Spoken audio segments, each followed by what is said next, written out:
The dust on Vareth Prime had not been disturbed for 12,000 years. Dr. Yuna Kim brushed her gloved hand across the ancient metal surface, watching as particles drifted away in the thin atmosphere. Her heart was beating fast. This was the largest find of her career. "Yuna, you need to see this," Ji-Wan Lee called from across the ruins. The young linguist was standing near what looked like a wall, but as Yuna approached, she realized it was covered in symbols. Hundreds of them. Maybe thousands. Yuna walked closer, her boots crunching on the dry ground. The symbols glowed faintly when her scanner passed over them. "Are these what I think they are?" Ji-Wan nodded, her eyes wide behind her helmet visor. 7 different languages, all extinct, all from different species that died out before the coalition even formed. She touched the wall gently. "But Yuna, they all seem to be saying the same thing." Captain Daho Park's voice crackled over their communicators. "The ship's sensors are picking up more structures like this one. At least 15 in a 5-kilometer radius. What are you finding down there?" "Warnings," Yuna said quietly. She looked at the symbols again, feeling a chill run down her spine despite her heated suit. "Captain, I think this entire planet was evacuated because of these warnings." Minho Choi, their security officer, appeared from behind a collapsed building. The tall man had his weapon ready, though they had found no signs of danger. "Warnings about what?" "That's what we need to figure out," Yuna replied. She turned to Ji-Wan. "How long will it take you to translate these?" Ji-Wan bit her lip, thinking. "With the ship's computer helping me, maybe 3 days. These languages are really old. We only have fragments of them in the Coalition database." 3 days turned into 5. Yuna barely slept watching Ji-Wan work through the translations. The linguist grew more pale with each passing hour. On the 5th night, Ji-Wan called everyone to the ship's briefing room. Her hands were shaking as she pulled up the translation on the main screen. "I've translated all 7 languages," Ji-Wan began. Her voice was tired but excited. "They're not exactly the same, but the meaning is identical." She pressed a button, and words appeared on the screen in their language. "Never. Wake the ones from the third world, let. The sleeping Death Worlders lie, do not disturb. Them, they are sleeping, let them sleep. The third planet must remain silent. Those who disturbed them before do not exist anymore. Avoid. The Orion Spur, avoid them." The room was silent. Captain Daiho leaned forward in his chair. "Death Worlders? The third world? What does that mean?" Yuna was already working on her datapad, her fingers flying across the screen. "I'm cross-referencing the coordinates mentioned in the warnings." She paused, her face going pale. "Oh no, what is it?" Minho asked, moving closer. "All these warnings point to the same sector of space," Yuna said slowly. "A quarantine zone in the Orion Spur. The Coalition sealed it off 800 years ago. No one is allowed to go there. No one talks about why." Ji-Wan looked confused. "But what's in that sector? Why would 7 different ancient species all warn about the same place?" Yuna pulled up a star map. A red zone appeared, marked with Coalition warning symbols. According to the old records, that's where Earth used to be. The name hung in the air like a ghost. Everyone knew about Earth. Every child in the Coalition learned about it in school. The mysterious planet that went silent centuries ago, the homeworld of humans, a species that had vanished from galactic affairs so completely that some people thought they were just a myth. "Humans," Minho said with disbelief. "These warnings are about humans? But they were just another species. They had a few colonies, then disappeared. Why would anyone be afraid of them?" "That's what the official records say," Captain Daho said carefully. "But I've heard stories. Old stories that fleet commanders tell each other late at night. Stories about why that sector is really quarantined." Yuna looked at her captain. "What kind of stories?" Daho hesitated. "Stories about a war. A war that the Coalition lost so badly that they decided to pretend it never happened.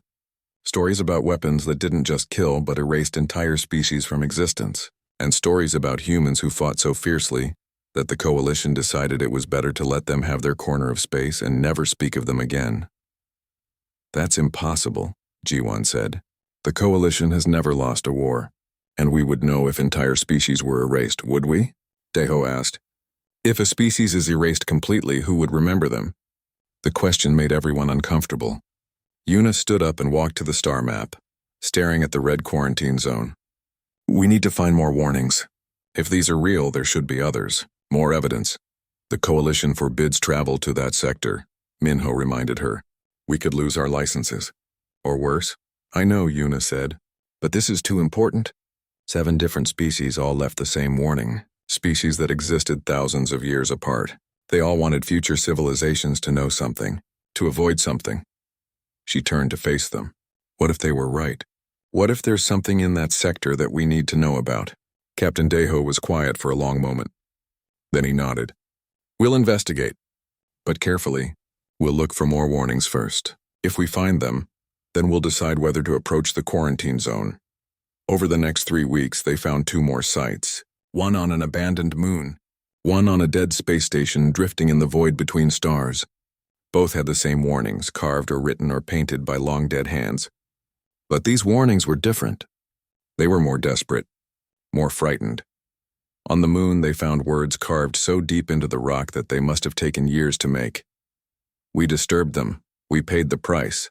Learned from our mistake. On the space station, they found a final message written in a language that G1 said was over 15,000 years old. It took her 2 days to translate it, and when she did, her face was white as snow. It says, "We thought we were strong. We thought we could take their world.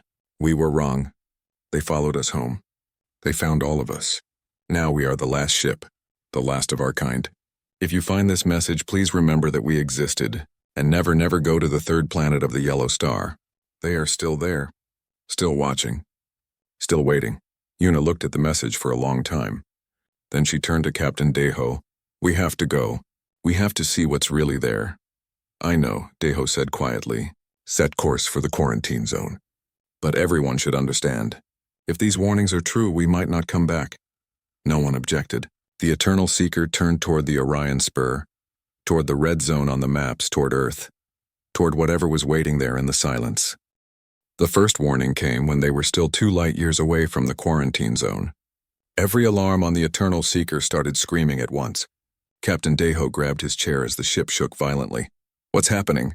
he shouted over the noise. Taewon Nam, their engineer, was already at his station, his hands moving fast across the controls. "Something just locked onto us. Multiple targeting systems. They're old, really old, but they're still working." His voice went higher. "Captain, they're powering up." "Evasive maneuvers," Deho ordered. The ship twisted hard to the left. Through the view screen, Yuna saw something flash past them. Where it went, space itself seemed to disappear. Not explode, not burn, just cease to exist. A perfect sphere of nothing. What was that? Minho said, his face pressed against the window. Taewon's voice was shaking. "I don't know. The sensors can't identify it. Whatever that weapon does, it doesn't just destroy matter. It removes it. Like it was never there." Another alarm. Another shot. Taewon sent the ship spinning, the artificial gravity struggling to keep up. Yuna felt her stomach flip as they dove down, then up, then sideways. Space combat was supposed to be smooth, calculated. This was chaos. There, G1 pointed at the screen. "I can see them, satellites, hundreds of them." She was right. As they got closer, Yuna could see the weapons platforms. They looked ancient, covered in the scars of time and space. But their weapons were still firing, still tracking, still hunting. These should have run out of power thousands of years ago, Dr. Sorakang said from her station. The xenobiologist had joined them before they left, wanting to study any life they might find. Now she looked terrified. "How are they still operating?" Taewon didn't answer. He was too busy keeping them alive. The ship twisted and turned, diving between the satellites, using them as cover against each other. Sweat ran down his face. "I can't keep this up forever. There are too many of them. Can we go around?" Deho asked. "The field extends in all directions for at least 5 light years, Taewon said. "It's a complete sphere around the quarantine zone. And, Captain, I'm picking up something else. The satellites aren't trying to keep us out." "What do you mean?" Yuna asked. Taewon pulled up a map on the main screen. The satellites were arranged in patterns, but the patterns all faced inward, toward the center of the quarantine zone. "They're trying to keep something in." The ship went quiet except for the sound of alarms and the hum of engines. Yuna felt cold. If the defenses were meant to keep something contained, what did that mean for Earth? "Captain, I found a gap in the coverage," Taewon said suddenly. "It's narrow, very narrow, and it's closing fast." "Take it," Deho ordered without hesitation. The Eternal Seeker shot forward at maximum speed. The gap between satellites was barely wider than their ship. Yuna held her breath as they squeezed through. Energy weapons fired at them from both sides. The shields screamed in protest. Then they were through and the weapons stopped firing. "We're inside," Taewon said, breathing hard. Inside the quarantine zone, space looked wrong. The stars were dimmer, as if something was filtering their light. Yuna checked her sensors and gasped. "There's debris everywhere. Thousands of ships, maybe tens of thousands. From what era?" Daeho asked. Sora was already analyzing the wreckage. "Multiple eras. Some of this debris is 15,000 years old. Some is only 2,000 years old. Captain, these ships are from dozens of different species, different technologies, different designs, but they all have one thing in common. They're all destroyed," Minho said quietly. "Worse," Sora replied. "They were all destroyed trying to reach the same place. Look at their trajectories. They were all heading toward that yellow star in the center of the zone." Yuna pulled up the image on her screen. A small yellow star, unremarkable except for one thing. It was Earth's sun. They were trying to reach Earth. Jiwon was working at her station, listening to old frequencies. Suddenly she froze. "I'm picking up something. A signal. It's old. Really old. But it's on a loop, repeating over and over." "Put it through," Daeho said. Static filled the bridge, then a voice. It was speaking Korean, but an old form of it. Jiwon had to translate as it played. "This is Captain Park Ji-hoon of the UNS Indomitable. We are defending the homeworld. To any humans who receive this, do not come back. We chose this. We chose to stay and fight. Remember us, but do not follow. The galaxy will not forgive us for what we did, but we will not let them take our home. This is our last message. Goodbye." The message ended, then started again. The same words. The same goodbye. For 800 years that message had been playing, waiting for someone to hear it. Yuna felt tears on her face. She wiped them away quickly, but Minho had seen. The security officer looked angry. They fought alone. Against all of this. He gestured at the debris field. "How long did they hold out?" "Long enough," Daeho said softly. "The debris field suggests the attacks continued for at least 200 years after that message was sent. But eventually the attacks stopped. Whatever Earth did, they won." Sora called them over to her station. Her face was pale. "I've been analyzing biological samples from the wrecked ships, the ones that are intact enough to have samples, and I found something horrible." "What?" Yuna asked. "The crews didn't just die from weapons or crashes," Sora explained. "Their DNA is wrong. It's degraded, broken down at a fundamental level, like something rewrote their genetic code and made mistakes on purpose." She showed them images on her screen. "This isn't natural. This was done to them." "A weapon?" Minho asked. "A virus maybe," Sora said. "Or something worse. Whatever it was, it didn't just kill them. It erased them slowly, painfully. And it was specific. Each species has a different pattern of degradation, like the weapon adapted to target them specifically." Jiwon covered her mouth. "How many species?" Sora checked her data. "In the samples I've tested, 17 different species. 17 different genetic codes, all systematically destroyed." 17, Daeho repeated. "How many of those species still exist?" The question hung in the air. Sora worked quietly for a moment, cross-referencing her data with the Coalition database. When she looked up, her face was ashen. 3. Only 3 of those 17 species still exist in the galaxy today. The other 14 are listed as extinct. Most of them have no explanation for their extinction. They just disappeared from the records. Yuna felt sick. "Humans did this." "We don't know for sure," Daeho said carefully. "But the evidence suggests they had weapons that could target specific species. Weapons that could eliminate entire populations." Taewon was shaking his head. "Why? Why would they do that?" "Self-defense," Minho suggested. "Look at this debris field. They were attacked for centuries. Maybe they decided the best defense was to eliminate anyone who attacked them.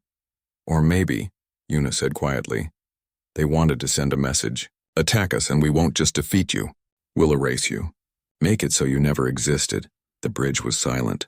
They all stared at the view screen, at the debris field, at the distant yellow star that held Earth. A planet that had been silent for 800 years. A planet that had eliminated 14 species from existence. "Captain," Taewon said suddenly, "we're being scanned. Something on Earth knows we're here." "Are they targeting us?" Daeho asked, his hand moving to the weapons controls.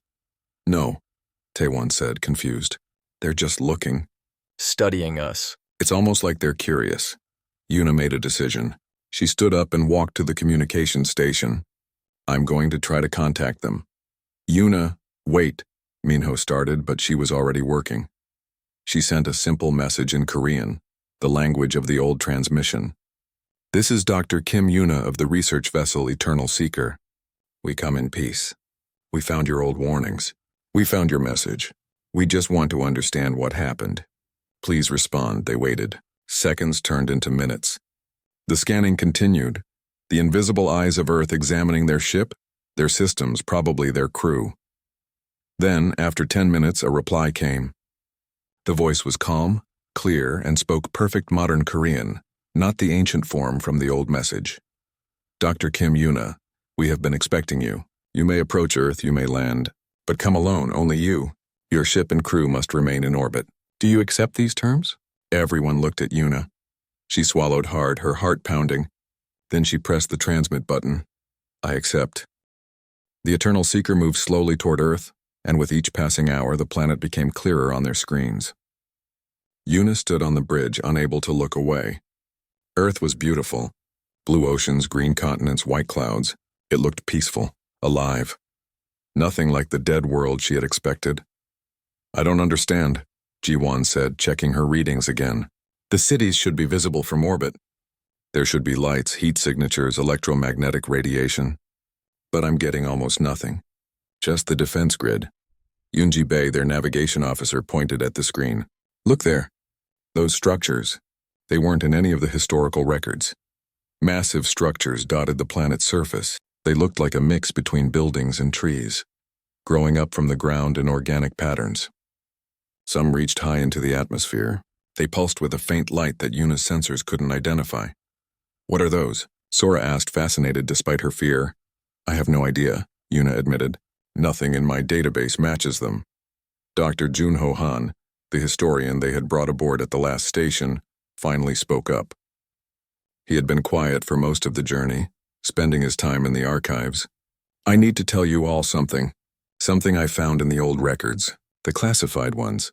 Everyone turned to look at him. Captain Deho crossed his arms. What classified records? Unyo pulled up files on the main screen.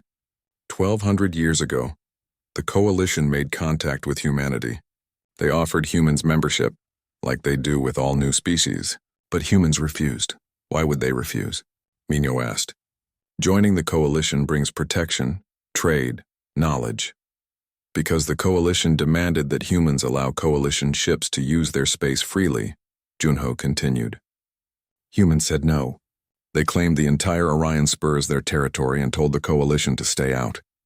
When the Coalition refused to accept this, 17 survey fleets were sent to explore human space anyway. And, Yuna prompted. All 17 fleets vanished, Junho said quietly. No distress calls, no debris. They just disappeared. The Coalition sent a punishment fleet. 10,000 ships, the largest military force the Coalition had ever assembled. The bridge was completely silent now. Junho's hands shook as he brought up more files. None of those ships came back. 10,000 ships gone. After that, the Coalition declared the sector quarantined and forbade anyone from talking about it. They erased it from the official histories. That's impossible, Yunji said. You can't hide the loss of 10,000 ships. You can if you erase all records, Junho replied. You can if you kill anyone who talks about it. You can if you pretend it never happened. He looked at them all. The Coalition has been pretending humans don't exist for 800 years. But they remember. Fleet commanders know. High Council members know.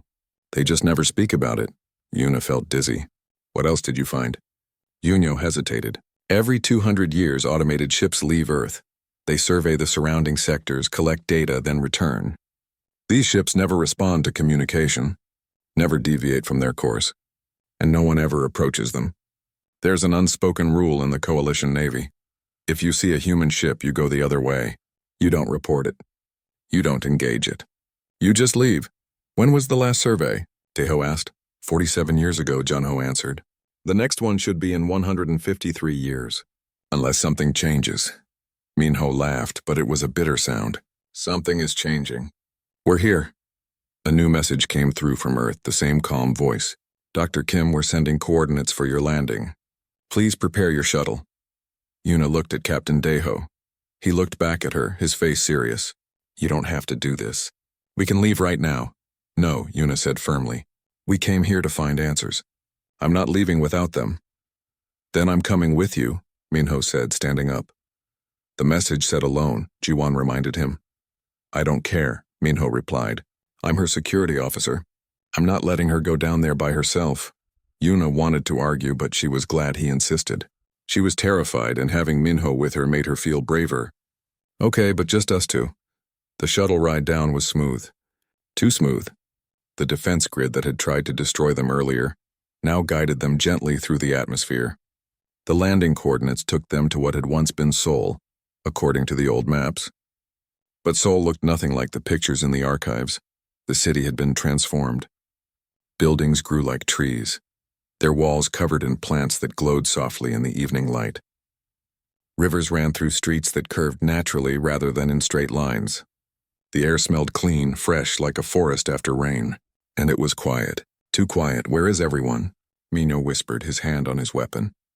A man walked out from between two buildings. He looked young, maybe 30 years old, with kind eyes and an easy smile. He wore simple clothes and carried nothing in his hands. Dr. Kim Yuna, he said in Korean.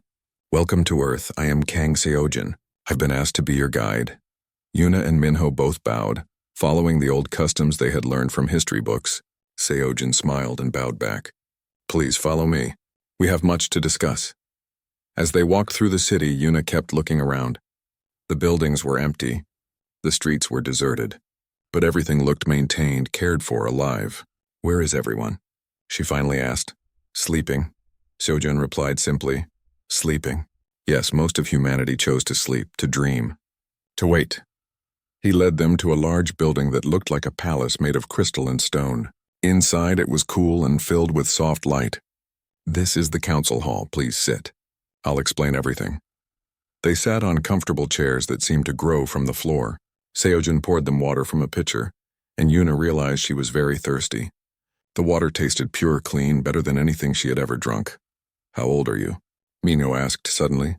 Seojin smiled. 417 years old. Give or take a few years. I've lost count. Yuna nearly dropped her glass. That's impossible. Even with the best medicine, humans only live to 200. Earth humans live much longer, Seojin said. We found ways to extend our lives, ways to improve ourselves. During the war, we had to evolve quickly or die. His smile faded. We evolved. Perhaps too much. Tell us about the war, Yuna said. Please. We need to understand what happened. Seojin was quiet for a long moment. Then he stood and walked to a window that looked out over the city. The coalition wanted our space. We said no. They didn't listen. So we defended ourselves, he paused. We defended ourselves very well. Too well? What do you mean? Minho asked. We created weapons, Seojin continued. Terrible weapons. Weapons that could rewrite reality. Weapons that could think and learn and adapt. Weapons that could target a species' DNA and eliminate them from existence. We didn't just fight the coalition. We erased them. 14 species simply stopped existing. Not defeated. Not conquered. Erased, as if they had never been born.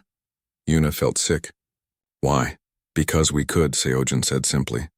Because we were good at war. Because we were angry and scared and desperate. And because deep down humans are very, very good at killing. He turned to face them. We won the war, completely, totally. The coalition retreated and never came back. Earth was ours. The Orion Spur was ours. We had everything we wanted, so why hide? Minho asked. Why go silent? Because we looked at what we had become, Seojin said, his voice heavy with old pain. We looked at the weapons we had created. We looked at the species we had erased. We looked at our soldiers who could no longer remember what it meant to be human, and we were horrified. He walked back to them and sat down. We realized that we were becoming the very thing the galaxy should fear. Not because we were evil, but because we were too good at survival, too efficient at war, too willing to do whatever it took to win. He looked at Yuna with ancient, sad eyes. So we made a choice. We chose to sleep, to put humanity into a long dream and let the galaxy forget about us. How many are sleeping? Yuna asked. 8 billion, Seojin replied, in facilities deep underground, living in a shared digital consciousness, dreaming together. Only 5,000 of us remain awake as caretakers. We maintain the defense grid. We send out the survey ships. We watch and wait. Wait for what? Minho asked. For a reason to wake up, Seojun said. For the galaxy to change. For humanity to be needed again, but not feared. For a time when we can rejoin civilization without being monsters. He looked directly at Yuna. And now you're here, a descendant of the colony ship that left Earth 900 years ago. A human who grew up outside Earth. Outside our trauma. Outside our guilt, Yuna's breath caught. How did you know? We've been watching the diaspora, Seojun said gently. The humans who left before the war, who spread across the galaxy and became part of the coalition. You've lived among aliens. You've made friends with them. You've built lives in their societies. You're what we could have been if we had made different choices. He stood up again. The coalition is expanding again. They're reaching toward the colonies where your ancestors settled. We've seen the reports. Soon they'll pressure those colonies to accept terms that will erase their culture, their independence, and we have to decide. Do we wake up to defend them, or do we let them face their future alone? Why would you wake up? Yuna asked. If you're so afraid of what you might become. The elevator descended for what felt like hours. Yuna watched the numbers climb higher and higher. They were going deep, far deeper than any structure she had ever been in. Minho stood close to her, his hand still near his weapon even though Seojun and Duri had shown them nothing but kindness. How far down are we going? Yuna asked. 5 kilometers, Duri replied. The facilities are protected by the bedrock itself. Nothing short of cracking the planet open could reach them. The elevator finally stopped and the doors opened onto something that took Yuna's breath away. They stood at the edge of an enormous cavern that stretched as far as she could see. The ceiling glowed with soft light like an artificial sun, and filling the entire space were pods, thousands of them, millions of them. Each one contained a person sleeping peacefully. 8 billion humans, Seojun said quietly, all dreaming together in a shared consciousness. They live entire lives in there. Grow old, die, and are reborn again in the dream. They experience centuries while only years pass in the real world. Yuna walked closer to the nearest pod. Inside was a woman who looked to be about 50 years old. She had a peaceful expression on her face as if she was having a pleasant dream. Can they wake up? At any time, Duri said. But most choose not to. The dream is better than reality. In the dream there is no war, no guilt, no fear of what they might become. They can just be human the way humans were before everything changed. This seems like running away, Minho said. There was no judgment in his voice, just curiosity. It is, Duri agreed. We ran from ourselves, from our own capacity for destruction. Some might call it cowardice, and I call it wisdom, Seojun countered. We had the power to conquer the galaxy, to rule it, to reshape it however we wanted. Instead, we chose to step back, to let others live without fear of us. How is that cowardice? The two old friends looked at each other, and Yuna realized this was an old argument between them. One they had probably been having for centuries. Come, Duri said, changing the subject. There's someone you need to meet. They walked through the cavern past row after row of sleeping humans. Yuna tried to imagine what it must be like, to sleep for centuries while the galaxy moved on without you. To choose sleep over the chance to live and explore and experience the real world. At the center of the cavern was a single pod that looked different from the others. It was larger, more ornate, and surrounded by monitors and equipment. Inside was an incredibly old woman. Her face was lined with wrinkles, her hair completely white. But even in sleep she looked strong. This is Elder Mirai O, Duri said with reverence. She is 812 years old. The oldest living human. She fought in the Coalition War. She commanded the defense of Mars. She saw everything we did, both good and terrible. Why isn't she in the shared dream with the others? Yuna asked. Because she chose to remember, Seojun replied. The shared dream lets people forget. Lets them move past the trauma. But Mirai believes someone needed to remember the truth. All of it, so she stays in a different kind of sleep. One where she reviews all the memories, all the records, all the evidence of what we did. When we need to make important decisions, we wake her. She tells us what she remembers. Then she goes back to sleep. That sounds like torture, Minho said quietly. It is, Duri agreed. But she volunteered. She said someone needed to be the conscience of humanity. Someone needed to remember our sins so we never forget what we're capable of. Yuna looked at the sleeping elder and felt a deep sadness. To live for 8 centuries, to spend them reviewing horrible memories over and over, to carry that burden alone. What does she think? About waking everyone up? We haven't asked her yet, Seojun said. We wanted you to be here first. Because this decision isn't just about Earth. It's about all humans, including the ones who live in the Coalition, who descended from those who left before the war. You have a right to have a say in this. Before Yuna could respond, alarms started blaring. Seojun's face went pale as he checked a device on his wrist. We have ships entering the quarantine zone. A lot of ships. The Coalition? Minhyo asked, already moving toward the elevator. Yes, Seojun confirmed. A full fleet. They must have been following you. They rushed back to the surface. Dury moved surprisingly fast for someone so old. When they reached the council hall, the walls had transformed into view screens showing space above Earth. Yuna could see at least 50 Coalition warships surrounding the Eternal Seeker. We need to contact my ship, Yuna said urgently. Seojun waved his hand and a communication channel opened. Captain Daeho's face appeared on the screen. He looked angry and worried. Yuna, thank the stars. We've been trying to reach you. What's happening up there? Yuna asked. Admiral Hyejin Song arrived with a fleet, Daeho explained.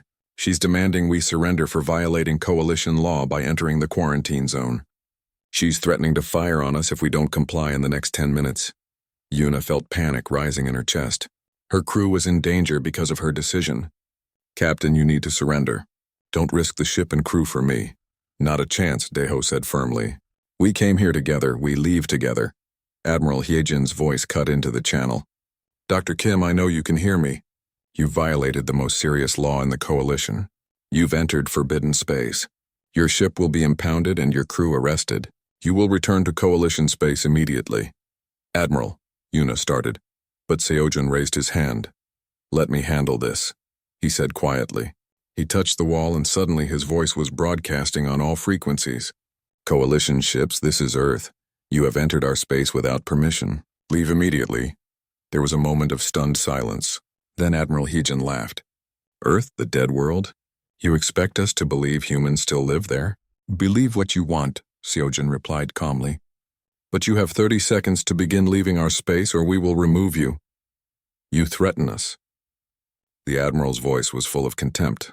With what? Your planet has been silent for 800 years. You have no fleet. No weapons. You're trying to bluff your way out of this with old legends and ghost stories. 20 seconds, Seojun said, still calm. Yuna grabbed his arm. What are you doing? They have 50 warships. They'll destroy the Eternal Seeker. Trust me, Seojun said. Then louder. 10 seconds. This is your final warning, Admiral Hyejin announced. All ships, power weapons. Prepare to fire on my command.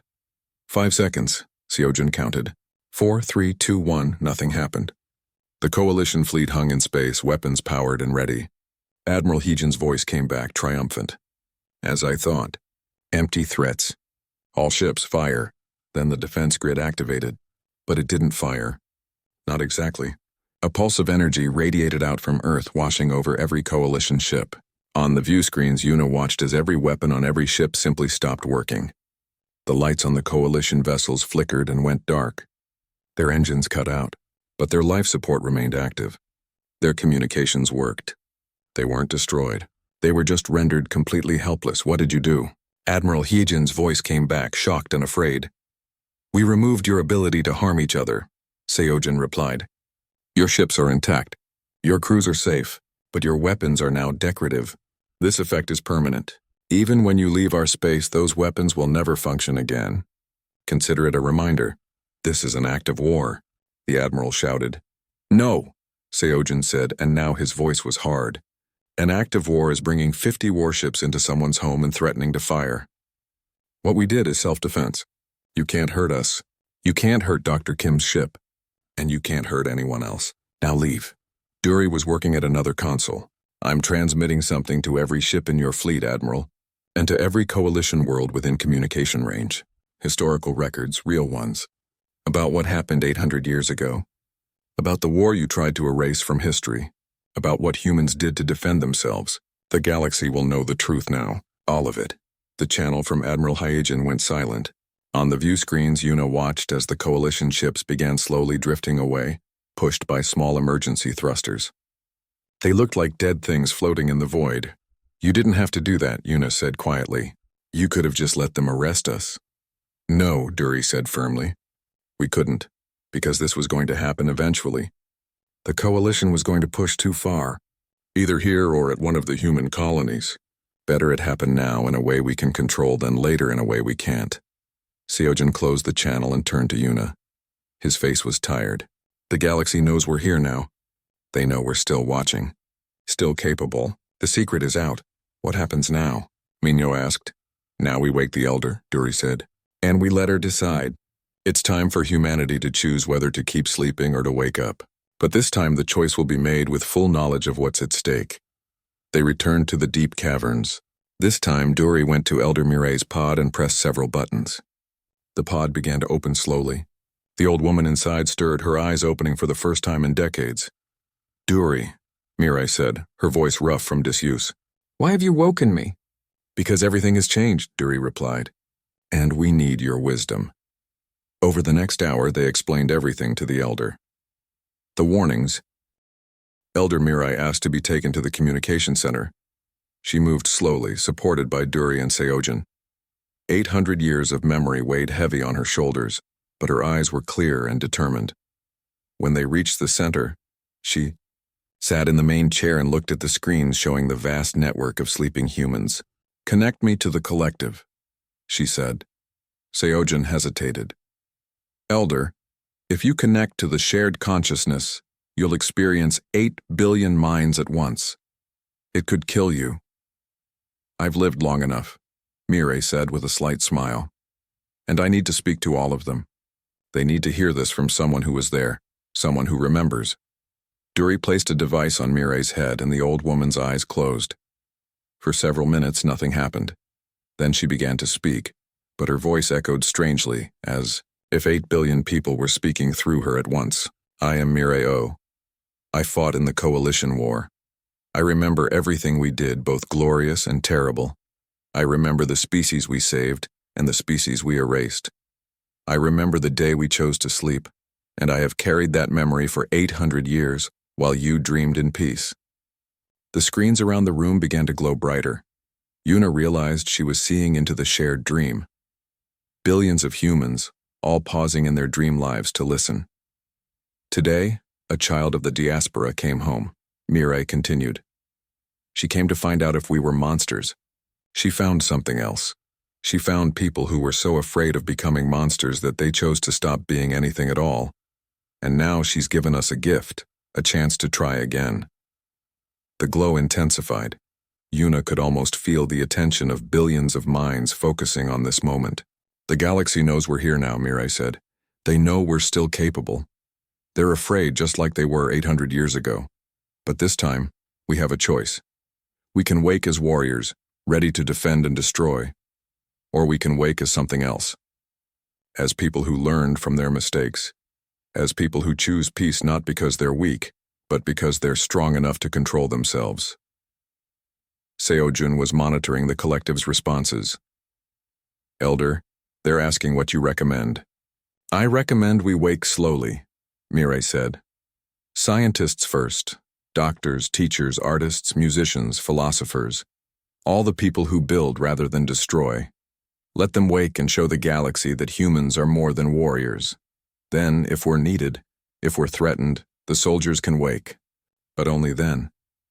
Only if there's no other choice." There was a long pause.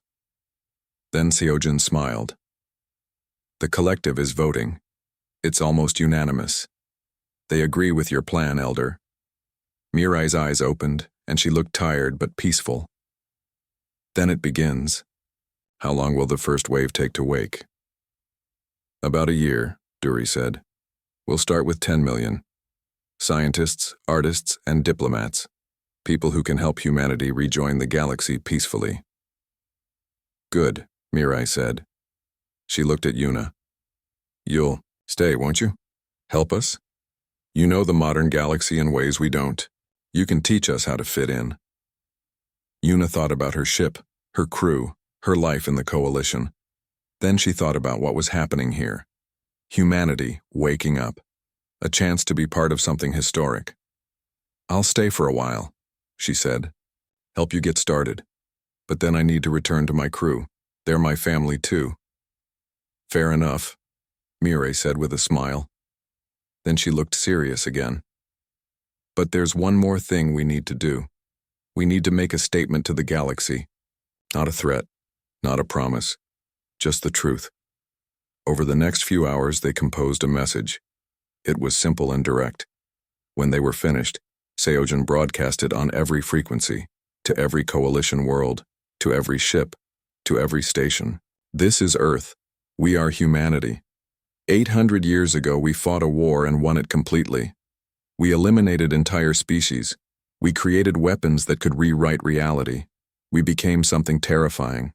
Then we looked at ourselves and chose to stop. We chose to sleep rather than conquer. We chose peace over power. Today we are waking up, not because we want to fight, not because we want revenge, but because our children, the humans who left Earth before the war, are out there living among you. They're your neighbors, your friends, your colleagues. They're part of your worlds, and if they need us, we will be there.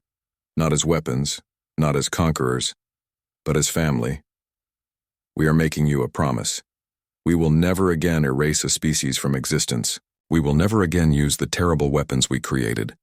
Those weapons have been destroyed. The technology has been erased. We choose to be less powerful so we can be more human. But we are also making a demand. The human colonies that exist throughout the galaxy are autonomous. They have the right to govern themselves, the right to refuse outside control, the right to live in peace. If the coalition respects these rights, we will be friends and partners. If not, we will defend our family. Not with extinction weapons, not with reality-breaking technology, but we will defend them. This is not a threat. This is a promise. We are not the monsters you feared 800 years ago. We are people who learned from our mistakes. People who chose to be better. Give us a chance to prove it." The message was sent, and then they waited. Yuna returned to the Eternal Seeker to reassure her crew. Captain Deho hugged her tightly when she came aboard. "I thought we'd lost you," he said. "Almost," Yuna admitted. "But I think we found something more important. We found hope." The Coalition's response came 3 days later. It was from the High Council itself, not from Admiral Hyejin. The message was cautious, but not hostile. "We acknowledge Earth's message. We acknowledge humanity's existence. We acknowledge the independence of human colonies. We propose talks, neutral territory, in 1 month. Will you attend?" Seojin showed the message to Elder Mirai, who was resting in the council hall. She read it carefully, then smiled. "They're afraid, but they're willing to talk. That's more than we got last time." "Will you go?" Yuna asked. "No," Mirai said. "I'm too old and I carry too much history. They would see me and remember only the war.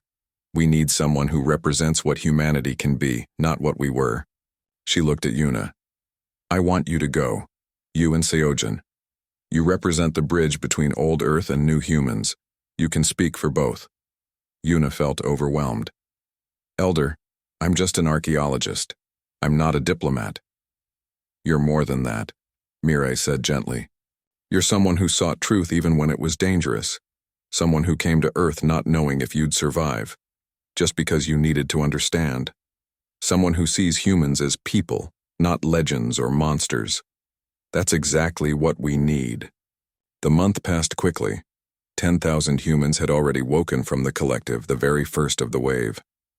Yuna met many of them, scientists eager to learn about modern discoveries, artists wanting to create new works, teachers ready to share knowledge.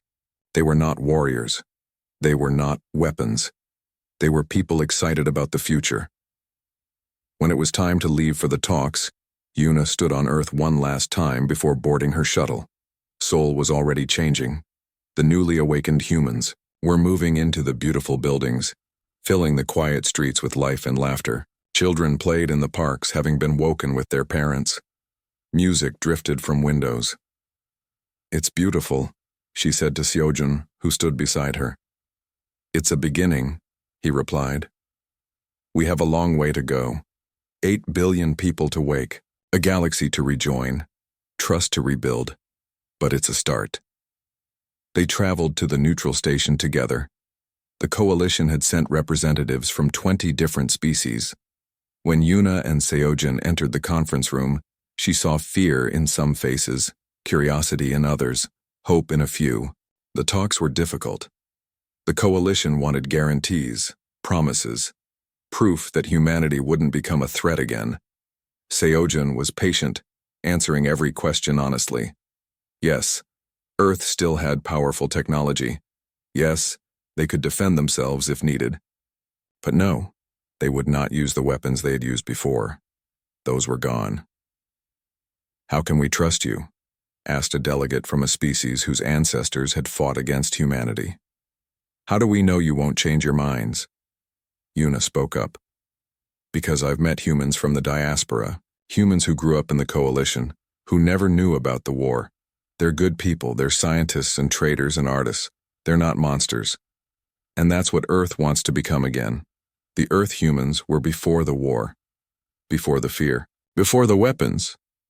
"And if you're attacked?" another delegate asked. "If someone threatens your colonies?" "Then we'll defend them," Seojin said simply. "But defense doesn't require genocide. We can protect our people without erasing our enemies from existence. We've learned that lesson. It cost us 800 years of isolation, but we learned it." The talks lasted for 2 weeks. Slowly, carefully, agreements were reached. Human colonies would be recognized as autonomous. Earth would be allowed to send ambassadors to coalition worlds. In return, humanity would share some of their medical technology, their environmental restoration techniques, their art and culture. Not weapons, never weapons, but knowledge that could help everyone. On the final day, as they signed the agreements, Yuna felt tears on her face. "We did it," she whispered to Seojin. "You did it," he corrected her. "You came to Earth looking for monsters and found family instead. You reminded us that we were human before we were anything else." When Yuna returned to Earth with the signed agreements, the